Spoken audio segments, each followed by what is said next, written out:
अच्छा तो जनाब, अब जिस तरह से आपको याद है कि लास्ट क्लास के अंदर हमने पेपर 2 के 2 सेशंस के अंदर पेपर 2 के वो तमाम क्वेश्चंस कर लिए थे जो मेरे कुछ स्टूडेंट जो मुझसे फिजिकली पढ़ते हैं उन्होंने किए हुए थे।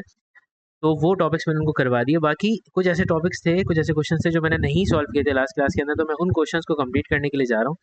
तो आप लोगों से गुजारिश है कि आप इस वीडियो को देखें तो इसे लाइक करें, शेयर करें और चैनल को सब्सक्राइब करें लाजमी तौर पर। Thank you so much. चलें अब चलते हैं उन क्वेश्चंस की तरफ जो क्वेश्चंस हमने छोड़े हुए थे। तो अब इसमें हमारे पास सबसे पहली चीज़, जो सबसे पहला सवाल मुझे इस वक्त नज़र आ रहा है जो मुझे सॉल्व करना है, वो है एग्जैक्टली ये क्वेश्चन मैंने छोड़ा था अपनी क्लास में पेपर सॉल्व करते हुए। इसमें मुझे फैक्टराइज करना है। तो फैक्टराइज करने के लिए मैं सबसे पहला काम क्या करूंगा, सबसे पहले मैं किसी नंबर यानी कि कोई मेरा कॉफिशिएंट जो है मैं उसको फैक्टराइज करूंगा। तो उसको फैक्टराइज करने के लिए मुझे जो नज़र आ रहा है वो यहाँ पे नज़र आ रहा है 5, जिसको मैं पिक आउट कर लूंगा। और उसके बाद फिर अब जो है मैं अपने वेरिएबल को पिक आउट करूंगा कि कौन सा वेरिएबल मुझे यहाँ से कॉमन लेना है। तो वेरिएबल कॉमन लेने की टेक्निक ये होती है कि हम हमेशा छोटे वेरिएबल को कॉमन लेते हैं। तो यहाँ दोनों वेरिएबल्स के अंदर, दोनों टर्म्स के अंदर मुझे इस वक्त यहाँ पे सिर्फ x नज़र आ रहा है, जो x सबसे छोटा है, और y दोनों के साथ मौजूद नहीं है। तो y कॉमन नहीं आ सकता, x आ सकता है। तो मैं यहाँ से x को कॉमन ले लूँगा और यहाँ पर मेरे पास बच जाएगा 4x बाउंडेड। ठीक है। इसी तरीके से अगली टर्म जो है उसमें सिर्फ मेरे पास बनेगा y। तो मेरे पास जो टोटल फैक्टराइजेशन का आंसर होगा वो होगा 5x 4x माइनस वाई।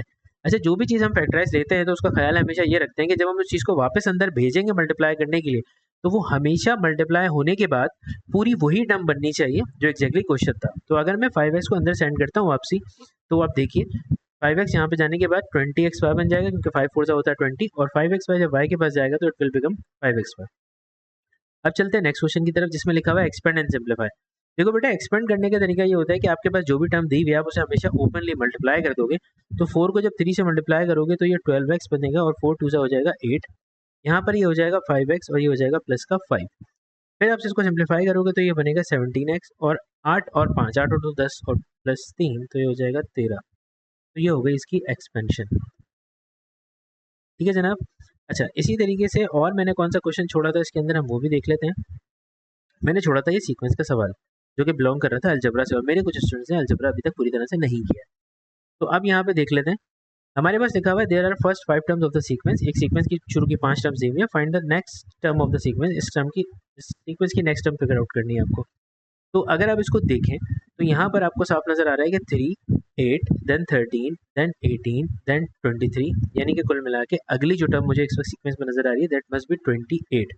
उसे होना चाहिए 28, क्योंकि वो बेसिकली ये कर रहा है कि पहले 10 डिजिट्स के अंदर उसने 3 और 8 को पिक किया, उसके बाद उसने अगले 10 डिजिट्स के अंदर 13 और 18 को पिक किया, और फिर उसके बाद उसने 18 और 23 को पिक किया।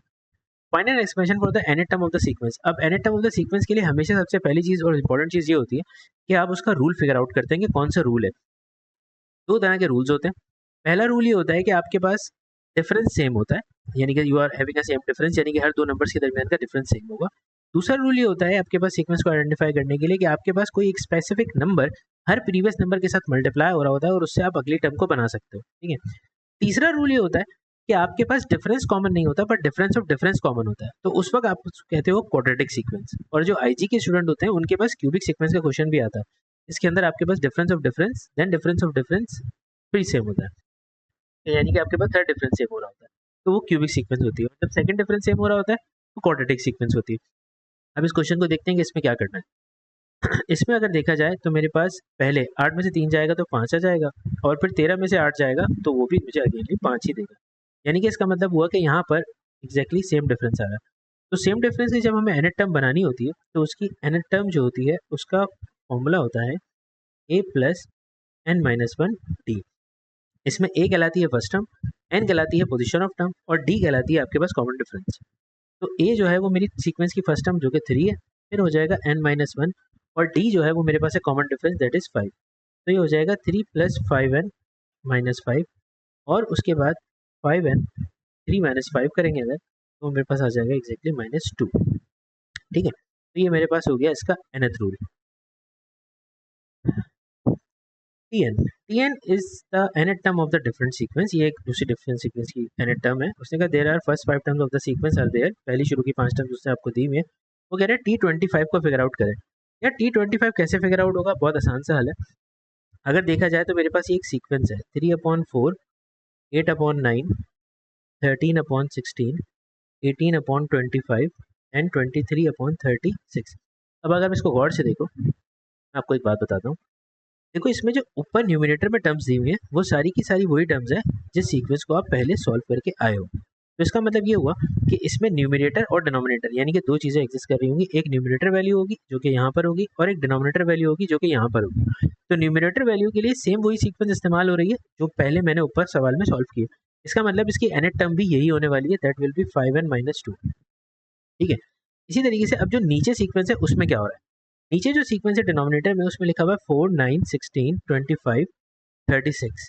तो अगर आप इसको गौर से देखो तो ये हर एक नंबर का स्क्वायर दिया हुआ है, यानी कि 2 का स्क्वायर, 3 का स्क्वायर, 4 का स्क्वायर, 5 का स्क्वायर एंड 6 का स्क्वायर। यानी कि कहने का मकसद ये हुआ कि मैं इनके स्क्वायर्स को अगर भूल जाऊँ तो ये मेरे पास हो सकता है 2, 3, 4, 5 और 6। ठीक है। तो अब ये मेरे पास एक ऐसी सीक्वेंस है जिसका डिफरेंस सेम है। तो अगर डिफरेंस सेम है तो मैं उसमें फॉर्मूला लगाऊंगा वही nth टर्म वाला, और मैं कहूँगा कि फर्स्ट टर्म +2 है, n-1 डिफरेंस आ रहा है 1, 2 प्लस n-1 और ये एग्जैक्टली हो जाएगा 2 में से 1 जाके +1। यानी कि इसका मतलब ये हुआ कि मेरे पास इस सीक्वेंस की जनरल टर्म जो है वो होगी n+1 के ऊपर स्क्वायर, जो कि मैंने यहाँ पे लिख दी। ठीक है। अब मेरे पास Tn यानी कि nth rule of the sequence जो बना है वो है 5n-2 डिवाइडेड बाय n+1 के ऊपर स्क्वायर। अब उसने मुझसे पूछा कि आप मुझे बताओ कि T25 पे कौन सी टर्म एग्जिस्ट कर रही है। तो यानी कि इसका मतलब ये हुआ कि जब आपको Tn की जगह पे 25 उसने n की जगह पे लिख कर दिया तो आप अपनी सीक्वेंस के अंदर n की जगह पे 25 लिखोगे। जब आप उसको 25 लिखोगे तो वो अपनी हिसाब से खुद ऑटोमेटिकली ऑपरेशंस को करके वो टर्म क्रिएट करके दे देगा जो उसे वहाँ पे होनी चाहिए। तो ये हो जाएगा 25 + 1 के ऊपर स्क्वायर। तो अब 5 मल्टीप्लाई बाय 25, क्योंकि ये पेपर 2 है तो मैं इसके अंदर कैलकुलेटर इस्तेमाल कर सकता हूँ। 5 into 25 and then -2, I will be getting 123 in the numerator, और डिनोमिनेटर में 25 + 1 के ऊपर हम कर देते हैं स्क्वायर, तो वो हो जाएगा 676। यानी कि 25वीं पोजीशन पे मेरे पास जो टर्म होनी चाहिए 123/676 होनी चाहिए। ठीक हो गया। अच्छा, उसके बाद जो मैंने अलजेब्रा का क्वेश्चन छोड़ा था that was from the cubic graph. अच्छा, ये क्यूबिक ग्राफ से क्वेश्चन है। क्यूबिक ग्राफ मैं आपको थोड़ा सा बता देता हूँ, बैकग्राउंड नॉलेज दे देता हूँ कि क्यूबिक ग्राफ क्या होता है। देखो बेटा, एक्स क्यूब का जो ग्राफ होता है वो हमेशा इस तरह से होता है जो कि ओरिजिन से पास होता हुआ जा रहा होता है। ठीक है। लेकिन अगर इस एक्स क्यूब के साथ कोई एक स्पेसिफिक टर्म आ जाए, यानी कि कोई कांस्टेंट टर्म आ जाए, तो उसका मतलब ये होगा कि आपका क्यूबिक ग्राफ एग्जैक्टली उसी पॉइंट पर कट करता हुआ टर्न करेगा जिस जो वैल्यू उसने कांस्टेंट में दी हुई है। अब अगर यहाँ पे लिखा हुआ हो x³ + 2, तो इसका मतलब ये होगा कि पॉजिटिव साइड को कट करता हुआ नीचे जाएगा। लेकिन उसने मुझे सवाल में लिख के दिया है x³ - 3, तो उसका मतलब ये मुझे यहाँ पे -3 के ऊपर कट करता हुआ मेरा क्यूबिक ग्राफ यूँ करके फॉर्म हो जाएगा। अब मुझे इसको फॉर्म करना है तो उसके लिए मैंने क्या किया, मैंने y एक्सिस के ऊपर एक पॉइंट शो कर दिया -3 का, और वहाँ से मैंने अपने क्यूबिक ग्राफ को स्केच कर दिया यूँ करके, यहाँ से यूँ। ठीक है। तो ये मेरा क्यूबिक ग्राफ क्रिएट हो गया। अब नीचे दिया हुआ है आपको 3 की पावर x। देखो 3 की पावर x एक एक्सपोनेंशियल ग्राफ है, और एक्सपोनेंशियल ग्राफ जो होता है वो हमेशा अपने एजेंटोड से जाना जाता है। ठीक है। तो कोई भी ग्राफ जो होगा एक्सपोनेंशियल के फॉर्म के अंदर जो कि y = a की पावर x होता है, that will always be like, वो आपको हमेशा इस तरह से दिया जाएगा। ठीक है। ये ग्राफ होगा a की पावर x। अब a की जगह आप कोई भी नंबर रख सकते हो। तो अब यहाँ पे इन्होंने हमें लिख के दिया है 3, तो हम उसी को रखेंगे और उसके साथ हम अपने एसिम्प्टोट को क्रिएट करते हुए ये ग्राफ यूँ करके कुछ बना देंगे जो कि इस तरह से स्केच होगा। अब सवाल ये पैदा होता है कि भाई एसिम्प्टोट क्या चीज़ है। देखो बेटा, एसिम्प्टोट हमेशा वो चीज़ होती है जो कर्व के साथ साथ चलती हुई जाती है, कोई भी ऐसी लाइन जिसका हर पॉइंट पे फासला कम हो रहा होता है कर्व के साथ, लेकिन वो कभी भी जीरो नहीं हो सकता, क्योंकि जीरो होगा तो वो लाइन उस कर्व से मीट कर जाएगी। तो वो फासला आहिस्ता आहिस्ता आहिस्ता करके कम होता है, लेकिन कभी भी जीरो नहीं हो सकता। तो अब मिसाल के तौर पे मैं अगर इसको देखूँ तो ये इस तरह से वैल्यूज़ को सिंप्लीफाई कर देगा। अब आपको देख के समझ में आ जाएगा कि हर पॉइंट पे उसका फासला जो है वो कम हो रहा है। देखो, ये आहिस्ता-आहिस्ता कम होता जा रहा है, और इसका मतलब ये इस लाइन से क्लोज़ हो रहा है। तो इसका मतलब ये वाली जो लाइन है एग्ज़ैक्टली जिसको मैंने रेड मार्क किया, that will be the asymptote for that curve. उस कर्व के लिए एसिम्प्टोट कहलाएगा। अच्छा, उसके बाद जो मैंने क्वेश्चन छोड़ा था यहाँ पर, जो मुझे एग्ज़ैक्टली याद पड़ रहा है, इनवर्सली प्रोपोर्शनल का क्वेश्चन था। तो इनवर्सली प्रोपोर्शनल क्वेश्चन ये भी एक अलजेब्रा का पार्ट है। तो इसको देख लेते हैं कि हमसे किस तरह करवाना है, ये किस तरह करना है, ये हम एग्जामिनर हमसे किस तरह करवाना चाहता है। Y is inversely proportional to x - 3 का होल स्क्वायर। देखो बेटा, इनवर्सली प्रोपोर्शनल की अजम्पशन ये होती है कि जब भी इनवर्सली प्रोपोर्शनल दिया जाता है तो आप इस तरह की इक्वेशन को क्रिएट कर देते हो, और अगर डायरेक्टली प्रोपोर्शनल होता है तो आप इस तरह की इक्वेशन को क्रिएट कर देते हो कि जो भी चीज़ डायरेक्टली प्रोपोर्शनल है वो यहाँ पर आ जाएगी स्क्वायर के साथ। ठीक है। लेकिन अभी तो सवाल में इनवर्सली पूछा, तो मैं इनवर्सली के साथ काम करता हूँ। अच्छा, सबसे पहले हमारा काम ये होता है कि हम k की वैल्यू निकालते हैं। तो k की वैल्यू निकालने के लिए हमें दो वैल्यूज़ पहले से दी हुई होती हैं, y 4 है और x 7 है। तो y की जगह मैंने लिखा 4 और x की जगह मैंने लिखा 7 माइनस 3 के ऊपर स्क्वायर।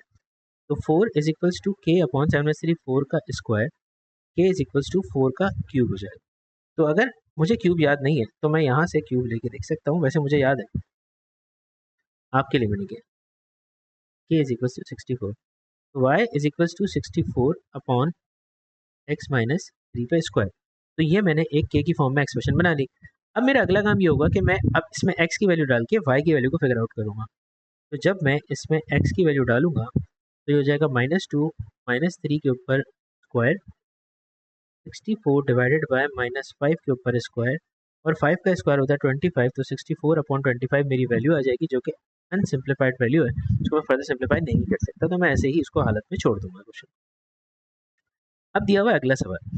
इस सवाल के अंदर हमसे ये कहा जा रहा है कि भाई इसे हमें सिंप्लीफाई करना है और सॉल्व करना है उस इक्वेशन को। सॉल्व का मतलब हमेशा ये होता है कि आपके पास जो भी वेरिएबल है उसकी वैल्यू को फिगर आउट करना है। अच्छा, लेकिन सवाल को स्टार्ट करने से पहले हमेशा एक चीज़ पढ़ लीजिएगा।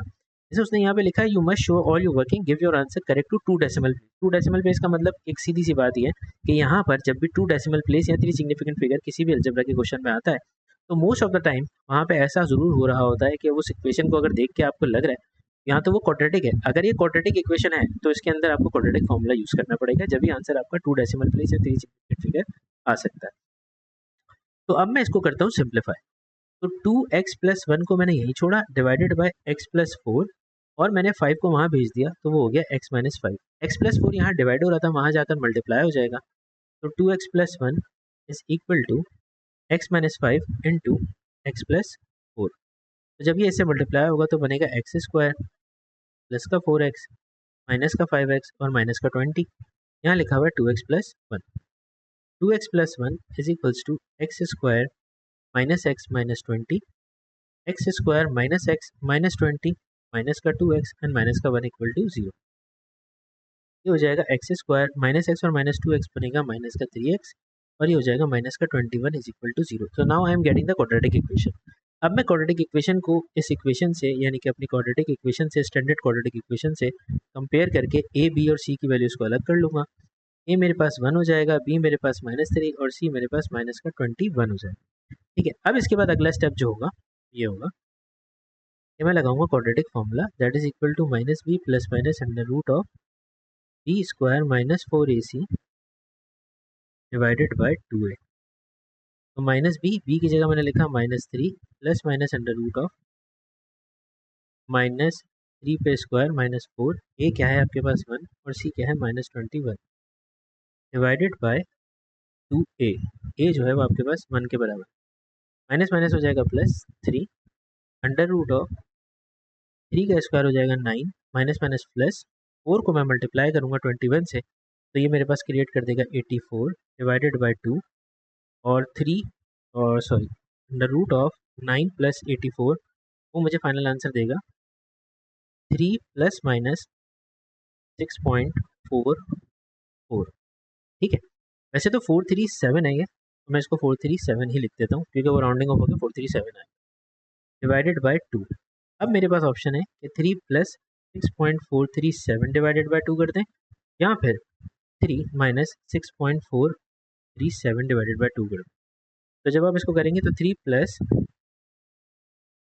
6.437 डिवाइडेड बाय 2, ये आपको आंसर देगा 4.7185, और दूसरा वाला है 3 माइनस 6.437 डिवाइडेड बाय 2, ये आपको आंसर देगा माइनस का 1.7185।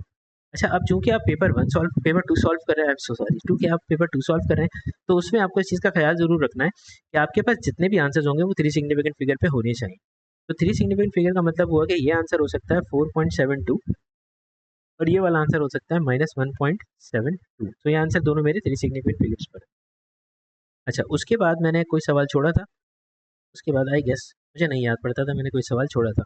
हाँ, अलबत्ता एक सवाल और है जो कि हमारे पास एग्जैक्टली था, कहाँ से, ज्योमेट्री से। तो ज्योमेट्री का एक क्वेश्चन था जो कि क्वेश्चन नंबर आई गेस 4 पे था। ठीक है, अच्छा, इसको समझाने के लिए मैं आपको इसका एक तरीका बता देता हूँ। उसका तरीका ये होगा कि आपको यहाँ पर एक काम ये करना होगा कि आप यहाँ पे कंपास और रूलर का इस्तेमाल करोगे। तो मैं अपनी वीडियो के अंदर आपको मैं कंपास और रूलर के पास लेके जाता हूँ ताकि आप उसको देख के आइडेंटिफाई कर पाओ कि आपको किस तरह से सवाल को सॉल्व करना है। ठीक है। अच्छा, तो जनाब मैं यहाँ पे आपको अपनी स्क्रीन पे लेकर आ गया हूँ, जहाँ पर आप ये देखेंगे कि एग्जैक्टली मैं इस पेपर के अंदर क्या काम किस तरह से कर सकता हूँ, क्योंकि एग्जैक्टली आपको भी पेपर में ये काम इसी तरीके से करना होगा। ठीक है। तो अब मेरे पास क्वेश्चन दिया हुआ है। एग्जैक्टली इस क्वेश्चन में उसने मुझसे पूछा, in the triangle A B is equal to 8.5, AC equal to 6 and BC equal to 7 centimetre, using a ruler and a compass only construct the triangle ABC, side AB has been drawn for you, यानी कि जो सबसे larger side है उसने उसको draw करके दे दिया, that is exactly 8.5। अब मुझे क्या करना है, मुझे अपने कंपास और रूलर का इस्तेमाल करके 6 सेंटीमीटर और 7 सेंटीमीटर की लाइन बनानी है, और नेक्स्ट पार्ट में मुझे मेजर करना है एंगल BAC को। तो ये बहुत आसान सा काम है। हम अपने टूल्स का इस्तेमाल करेंगे। हमारे पास होना चाहिए सबसे पहले एक रूलर, और हमारे पास होना चाहिए एक कंपास। ठीक है। तो अब रूलर के ऊपर मुझे एग्जैक्टली देखना है 6 सेंटीमीटर कहाँ पर हो सकता है। तो मैं अपने कंपास को उठाऊंगा और एग्जैक्टली उसको 6 सेंटीमीटर तक ओपन करूंगा। वो मेरे पास है एग्जैक्टली यहाँ पे। तो मैंने 6 सेंटीमीटर तक अपने कंपास को ओपन कर लिया रूलर के साथ। ठीक है। अब रूलर को उठा के रख देते हैं साइड में। ठीक है। अब मुझे 6 सेंटीमीटर का एक आर्क ड्रॉ करना होगा। तो आर्क ड्रॉ करने के लिए मैं कलर सेलेक्ट कर लेता हूँ ब्लू, लाइन को कर लेता हूँ थोड़ा सा बोल्ड, ताकि आपको एग्जैक्टली फिगर के अंदर समझ में आ जाए कि हमें क्या करना है।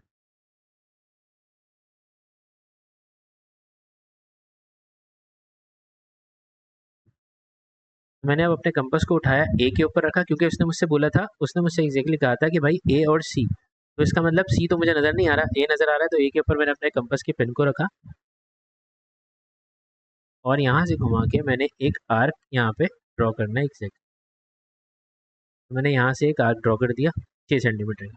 सेम वही काम मैं दोबारा से करूँगा, अपने कंपास को बी पे रखूँगा। अच्छा, अब आप इस कंपास को बी पे रखने से पहले पहले अपने कंपास को आप 7 सेंटीमीटर खोलेंगे, लेकिन मेरा कंपास जो है वो डायरेक्टली स्केल को दिखाता है, तो मैं 6 से इसको लेकर चला जाऊँगा 7 तक।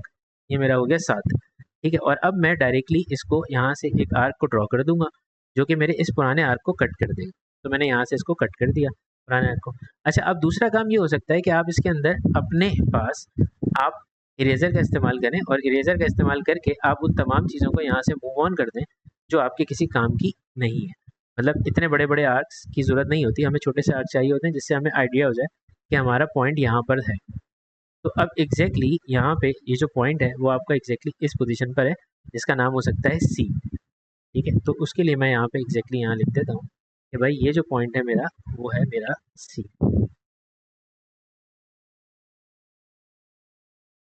ठीक है। तो मेरे पास जो एग्जैक्टली सी का पॉइंट है वो हो गया है यहाँ पे, ये मेरा सी का पॉइंट है। ठीक है भाई। अब मेरा सी डिस्कवर हो चुका है। तो सबसे पहला काम जो होगा वो ये होगा कि मैं अपने ए के पॉइंट से एक लाइन ड्रॉ करूँ जो कि सी तक आ रही हो। वो मैंने लाइन यहाँ पर एग्जैक्टली ड्रॉ कर दी, वो मेरे सी तक आ रही थी, और ये सी से भी एक लाइन मैंने ड्रॉ कर दी बी तक, जो मेरे बी पे आ रही है। ठीक है। अच्छा, अब अगला काम जो उसने आपसे कहा है करने के लिए वो ये काम है कि आपको ये करना होगा कि आप एग्जैक्टली प्रोटेक्टर उठाएंगे, और प्रोटेक्टर को लेकर आप एग्जैक्टली मेजर करने की कोशिश करेंगे कि आपका एंगल जो है BAC का कहाँ पर है। तो भाई BAC पर मैंने रखा। अच्छा, अब इस चीज़ का बड़ा ख्याल रखना होता है कि जिस कॉर्नर पे मैंने रखा है, तो मुझे BAC का एंगल चाहिए, तो एक साइड पे मेरा B होना चाहिए और दूसरी साइड पे मेरा C होना चाहिए, जो मुझे नज़र आ रहा है। और मेरे पास मुझे उस एंगल को मेजर करना है कि वो एंगल कितना है, तो मुझे एग्जैक्टली इस एंगल को मेजर करना है, और यहाँ पे ये लाइन जो है इस जीरो के साथ होनी चाहिए। अच्छा, अब इसमें किसी एक स्केल के ऊपर आपको जीरो नज़र आ रहा होगा। मेरे पास मुझे अंदर वाले स्केल पे 180 और बाहर वाले स्केल पे जीरो नज़र आ रहा है, लेकिन ऐसा ज़रूर हो सकता है कि आपको अंदर वाले स्केल पे जीरो और बाहर वाले स्केल के ऊपर 180 नज़र आए। तो जहाँ पर भी जीरो होगा इस लाइन के साथ, अब उसको वहाँ से मेजर करेंगे। तो मैं अगर इसको यहाँ से मेजर करूँगा, तो यूँ करने से मेरे पास ये एंगल मुझे दे रहा है 45.8 का। हो सकता है आपको अप्रॉक्सीमेटली 46 का एंगल दे रहा हूँ, या मुझे भी अप्रॉक्सीमेटली 46 का एंगल ही दे रहा होगा। ये मेरे पास डायग्राम जो मैंने जूम की हुई है, शायद उसकी वजह से थोड़ा सा फिसला हो रहा हूँ, लेकिन एंगल एग्जैक्टली यहाँ पे 46 का ही होगा, जो मुझे समझ में आ रहा है, क्योंकि कैम्ब्रिज कभी भी डेसिमल एंगल्स नहीं देता। तो कैम्ब्रिज हमेशा आपको पूरे पूरे एंगल्स देता है, तो आपको पूरे एंगल्स के हिसाब से ये बात पता चल रही है कि ये जो एंगल है एग्जैक्टली यहाँ पे आपके पास ये 46 है।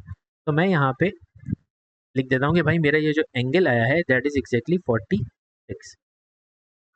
ठीक है। और 46 के साथ मैं इसमें ज़ीरो भी लिख देता हूँ, ताकि मैं उस ज़ीरो को कुछ फंक्शन में देखता हूँ कि अगर मेरे पास एक ऑप्शन है उसको छोटा करने का, तो मैं उसको, नो, मेरे पास छोटा करने का कोई ऑप्शन नहीं है, तो मैं डायरेक्टली हटा देता हूँ भाई 0। आपके पास ये 46 है और ये 46 डिग्री कहलाएगा, तो आपने ये 46 डिग्री का एंगल लिखना होगा, ठीक है। ये 46 है, ठीक है भाई। तो ये वाला क्वेश्चन जो हमारा रहा हुआ था वो भी हमारा यहाँ पे मुकम्मल हो गया। और अब हमारे पास अगली क्लास में अगला पेपर, यानी कि जो अगली रिकॉर्डिंग मैं डाल चुका हूँ उसके अंदर मई जून का पेपर 1 भी मैं डाल चुका हूँ, तो मई जून का पेपर 1 आप देखिएगा, ठीक है। और उसके बाद फर्दर ऑन उसका पेपर 1 का दूसरा सेशन भी आएगा जिसके अंदर हम उसके रिमेनिंग पार्ट्स को सॉल्व करेंगे। Thank you so much.